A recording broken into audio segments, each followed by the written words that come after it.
certain kingdom there once lived a poor miller who had a very beautiful daughter.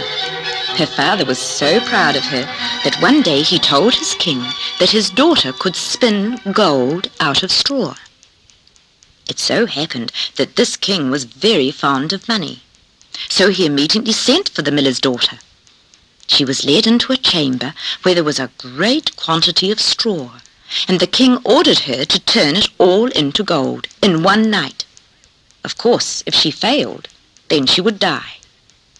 After the girl was locked in, she sat down and wept, for she hadn't the least idea of how to make gold from straw.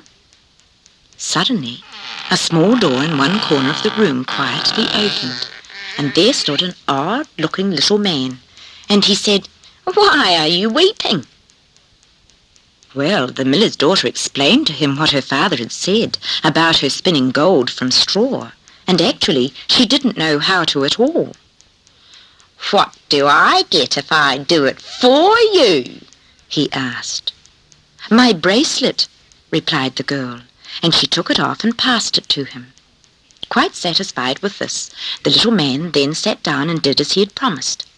The next morning when the king came, he was greatly impressed and certainly very pleased indeed. But the sight of the gold only made him greedier for more, and so he ordered that the miller's daughter be taken to an even larger chamber. This too was filled with straw to be turned into gold. There was straw everywhere, and after the door was locked, the girl once more sat down and wept. But hey presto! Again the little man quietly appeared and asked, "What do I get this time if I do the spinning?" "The ring on my finger," she replied. So her odd little man took the ring and began to spin, and by morning all the straw was transformed into gold.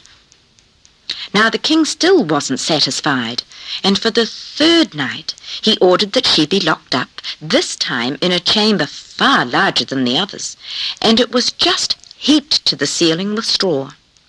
"And," said the king, "if you succeed again, you shall be my queen."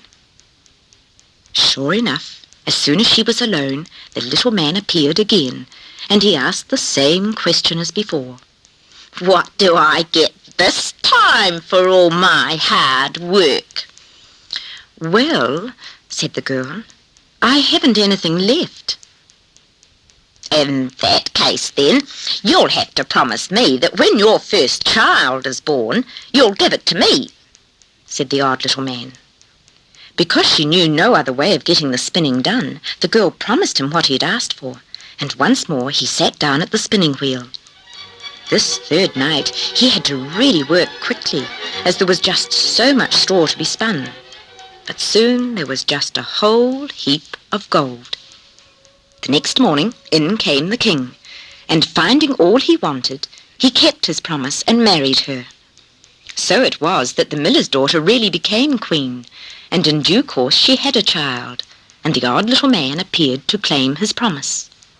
The queen offered him all the treasures of the kingdom, and a fortune as well, if only he had let her keep her child. She wept bitterly, and her tears softened him, so he said, "I'll give you 3 days' grace, and if during that time you can guess what my name is, you shall keep your child." The first night, the queen lay awake trying to think of all the different names she had ever heard. She even called in her servants and questioned them as well. Then the palace guards were sent out to every corner of the kingdom to see what new names they could find. On the first day when the little man came to the palace, the queen suggested names like Benjamin, Obadiah, Jonathan, Samuel, and even Nathaniel. But no, none of these names were right. The second day, everyone was giving the queen different names, and in the end she decided on the funniest ones she had heard, such as knock-knees, big ears, prickly pants, buttons, and so on. But no, the little man just shook his head to each one, and off he went. The queen was really very worried now, and no one at the palace could think of another name. However, on the morning of the third day, one of the palace guards arrived back, and he was taken to the Queen to tell her of what he had discovered. He told her he had heard of no other name, but the day before, as he was riding through the forest where the fox and the hare say good-night to each other, he had come across a hut. In front of this hut he had seen an odd little man dancing around on one leg and singing, "Today I brew, tomorrow I bake, the child I will go and take. Little will the Queen have guessed, Rumpelstiltskin, that's me, yes." On hearing this, the Queen jumped with joy, and quickly word went right through the palace. The Queen gave the guard a large purse of gold for his trouble, and thanked him for being so observant. As soon as the little man appeared, he asked, "Lady Queen, have you guessed my name yet?" "Is it John?" asked the Queen. "No." "Is it Arthur?" "No." "Well, what about David?" No, and that's enough," said the little man. "You'll never, ever guess it." "Then might it be Rumpelstiltskin?" replied the Queen. "Oh, the devil must have told you, or some wicked old witch," cried the little man, stamping his feet in rage and jumping up and down. He certainly was in a very bad temper as he stamped out of the palace.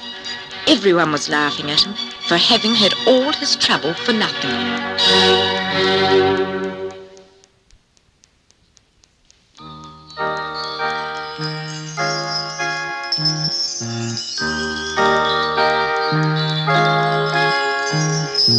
Long ago there lived a king who had several beautiful daughters. The youngest, though, was the fairest of them all. They all lived in a very large palace, which was surrounded by splendid grounds. There was also a large dark forest, and there, under a linden tree, was a well. Often, on a warm day, the little princess would go off into this forest alone and play with her ball. It was a golden ball, and it was her favourite plaything. She would amuse herself by tossing the ball up and catching it. Sometimes she'd toss it over the tree branches, and other times she'd just see how high she could throw it. Now it so happened that one day as the princess was playing a game with her golden ball, she threw it so high she couldn't catch it, and when it landed, it bounced away from her, and then with another bounce it landed in the well. The princess knew the well was very deep, as she had often been told by her nurse to keep well away from the edge. So of course she was quite sure she'd never see her beautiful ball again, and she sat down and cried. "What's the matter, little princess?" said a voice. "Why are you crying so hard?" The little princess looked around her, and there she saw a frog sitting on the edge of the well. "Oh, what do you want, you nasty old frog? I've lost my beautiful golden ball forever because it's fallen in the well." "Oh, that's no problem," said the frog. "I can easily get that back for you." And he asked her what she'd give him if he did. The little princess told him she'd give him all her dresses, her beads, all her jewellery, and even the crown on her head. But the frog wanted none of these. He did ask her, though, if she could find it in her heart to take him as her playmate, to let him sit beside her at the table, to eat from her golden plate, to drink from her golden cup, and to let him sleep beside her in her lovely soft bed. "Oh, yes, I'll promise you anything if you'll just bring me back my golden ball," said the princess. Mind you, she did wonder what on earth the silly creature was chattering on about, because surely he could only live in the water with other frogs, and how could he expect to be her playmate?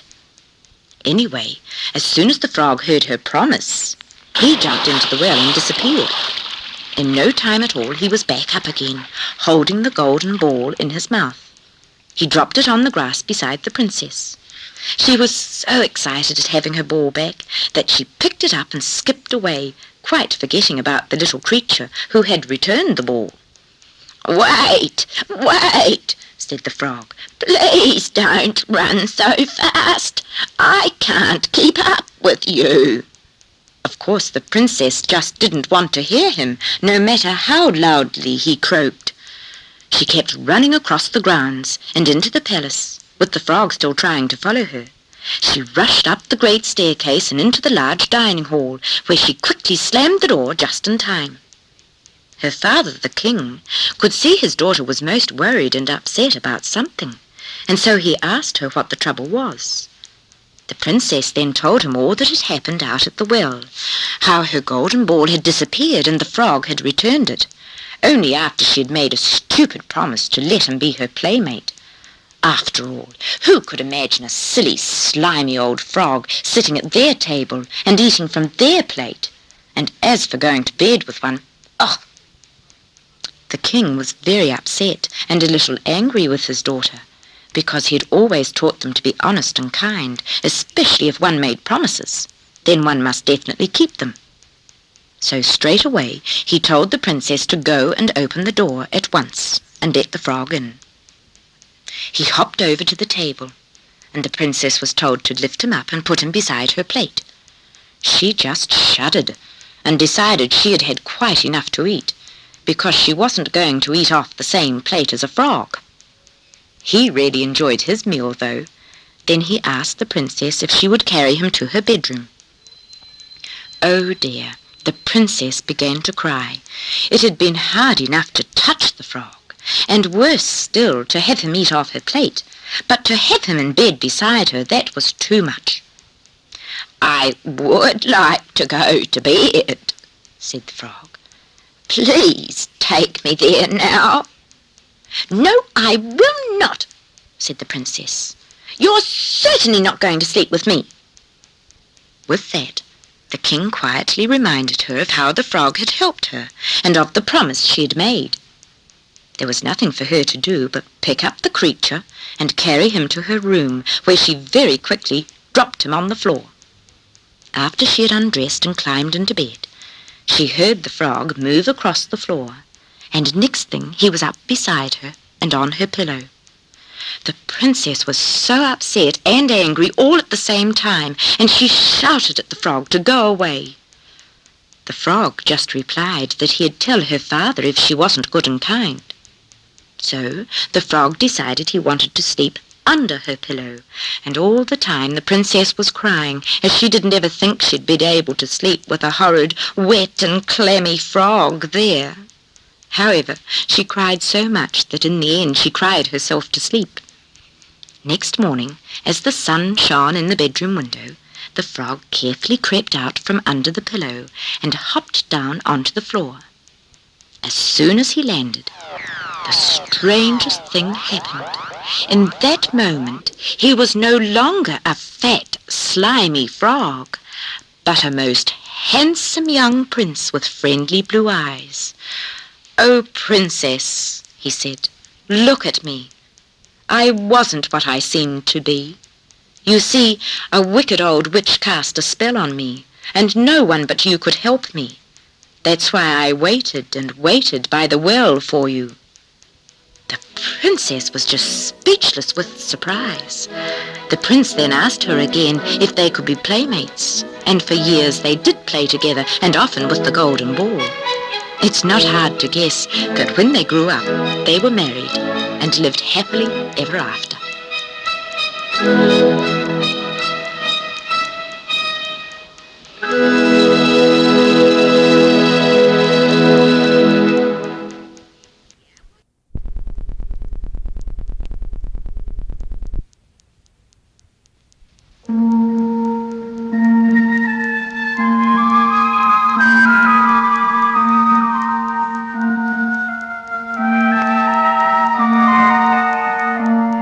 I wonder if you've ever seen a really old wooden cupboard, quite black with age and covered in carvings.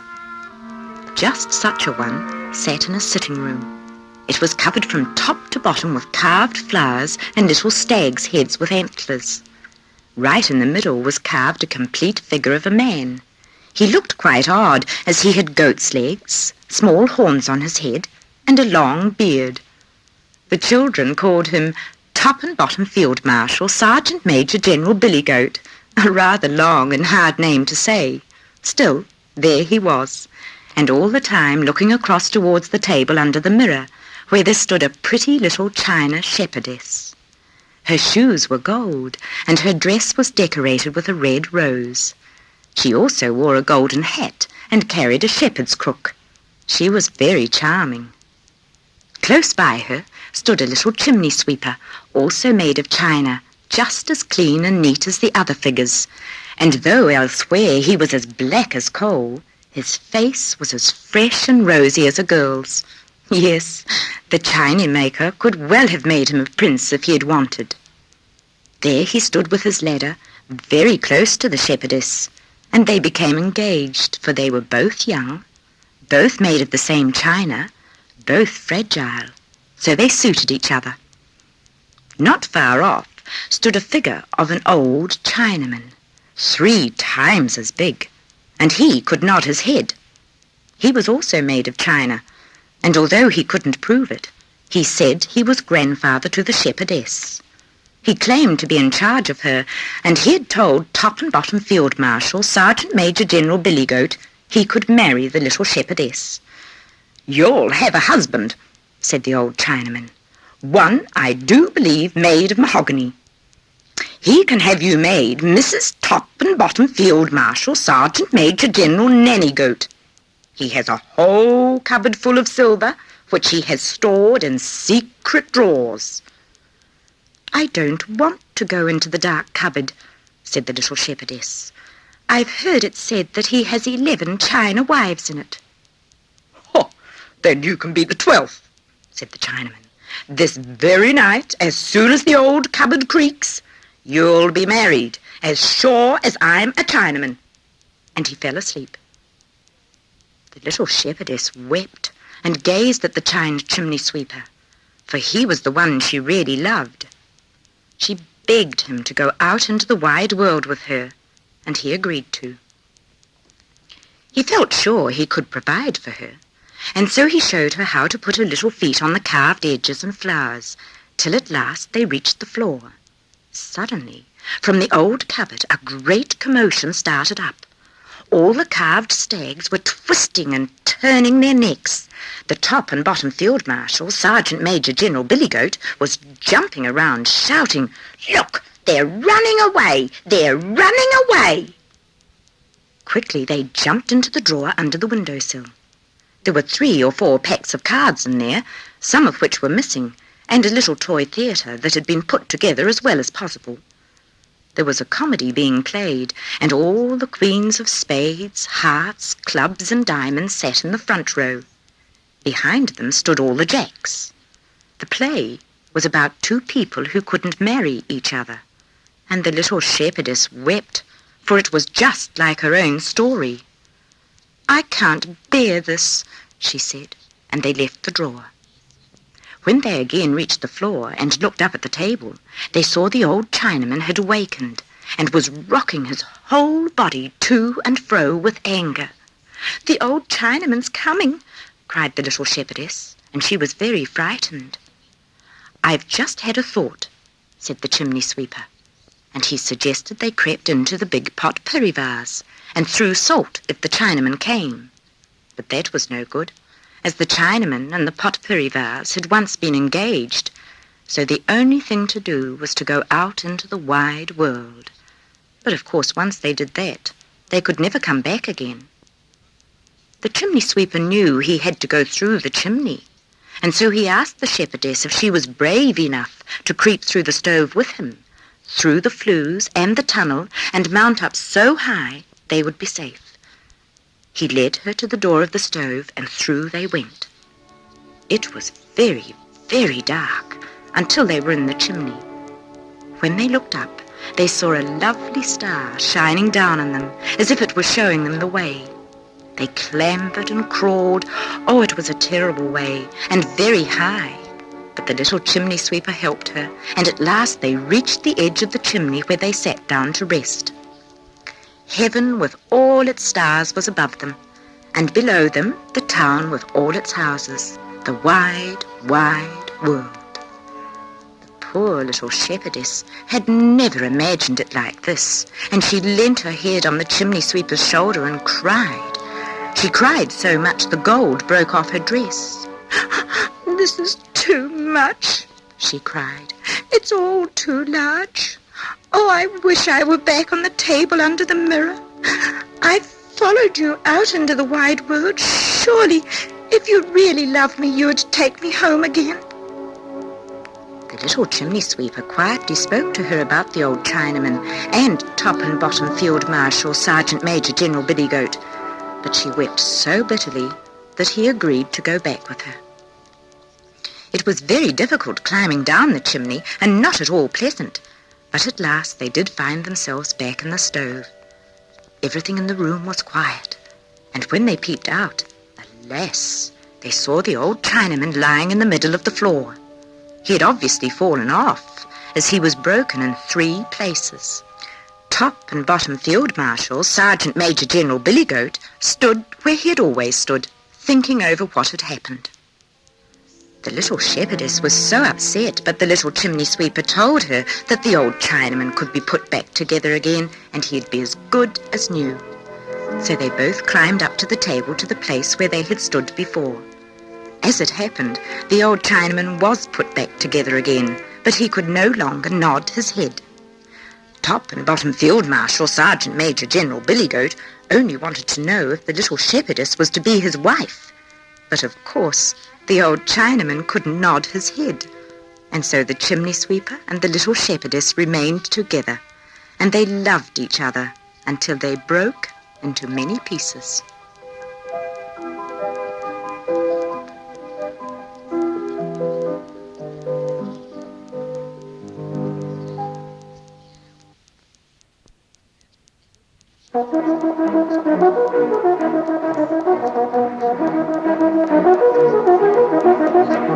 Marching along the road was a soldier. Because he'd been to the wars, he carried a pack on his back and a sword at his side, and now he was on his way home. On the road, he met an ugly old witch. "Good evening, soldier," she said. "What a great pack and fine sword you have there. You're certainly a real soldier, and for that you shall have all the money you want." "I say, thank you, old witch," said the soldier. The witch then told him to look at the big tree by the side of the road. It was hollow, and if he climbed to the top, he'd see a hole down which he could slide right to the bottom of the trunk.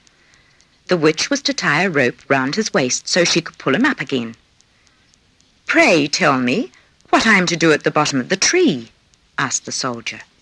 "Get the money," replied the witch. "Listen to me."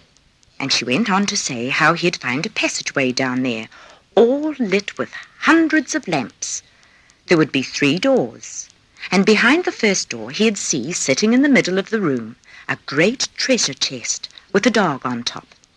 This dog would have eyes as big as teacups, but not to worry, as he'd take her blue check apron with him and sit the dog on this. He'd find copper coins in the chest, and the soldier could take as many as he liked.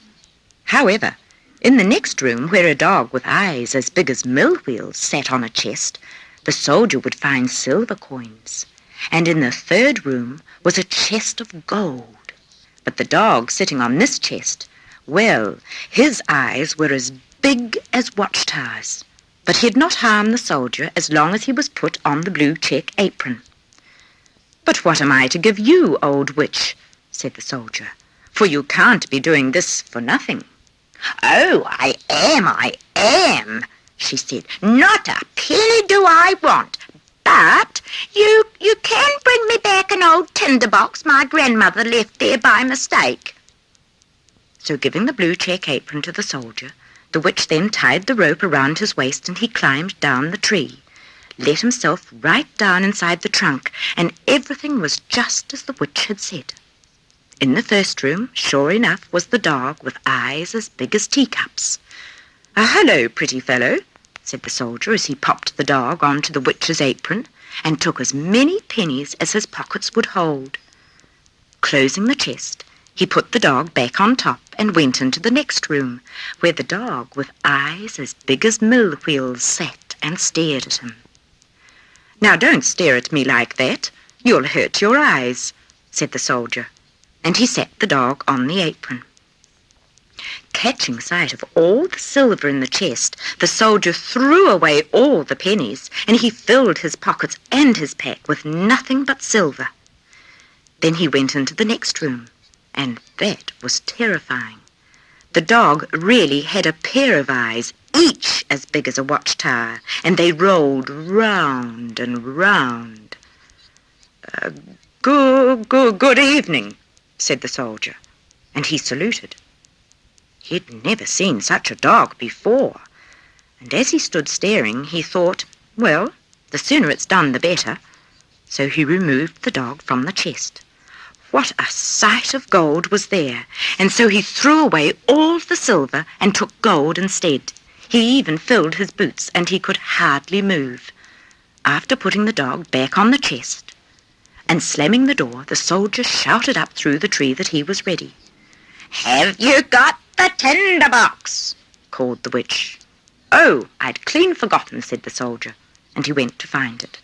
The witch then hauled him up, and there he stood with his pockets, his boots, his pack, and his cap full of gold. When the soldier asked the witch what she was going to do with the tinderbox, he was told it was none of his business. This made him so angry, he took out his sword, cut off her head, and then he marched into town. Of course, he was a rich man now, so he booked into the finest inn and ordered his favourite food for dinner. The next day he went shopping, and he bought himself new boots and clothes.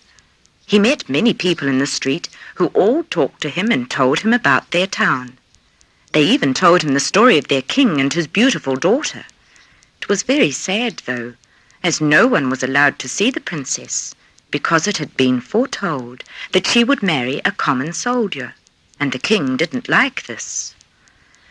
"How I'd like to see her just once," thought the soldier, but it was no use wishing for it. So he went on with his merry life, visiting the theatre, driving in the king's gardens, and giving money to the poor, until in the end he had 2 pennies left. Of course he had to shift out of his fine rooms, and none of his friends came to see him any more. One night, when he couldn't even afford a light, he remembered that there was a candle end lying in the tinderbox. No sooner had he begun to rub the flintstone to strike a light than sparks flew. The door burst open suddenly, and there stood the dog with eyes as big as teacups. "What are my master's orders?" "What's all this?" asked the soldier. "By Joves, what a useful tinderbox if it will get me anything I want." "Go and get some money," he said.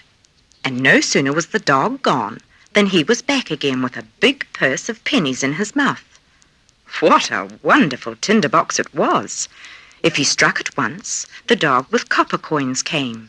If he struck it twice, the dog with silver came, and if he struck it 3 times, in came the dog with gold. So the soldier moved back into the fine rooms, and once more was wearing his beautiful clothes. One night, as he sat thinking about the beautiful princess, shut up in her castle with many towers, he had an idea. Striking the tinderbox once, the dog with eyes as big as teacups came in. "I know it's the middle of the night," said the soldier, "but just the same, I'd love to see the princess, only for a minute." The dog was off like a streak, and he returned with the princess on his back. She was still asleep, but she was so beautiful, the soldier just had to give her a kiss. Then the dog took the princess home. Next morning, the princess told the king and queen that she had had a strange dream and what had happened. The queen thought it a nice story, but insisted that one of the ladies-in-waiting sit by the princess' bed at night. Sure enough, the dog came again to fetch the princess, and the lady-in-waiting ran after them. She put a big cross on the door of the soldier's house and went home to bed.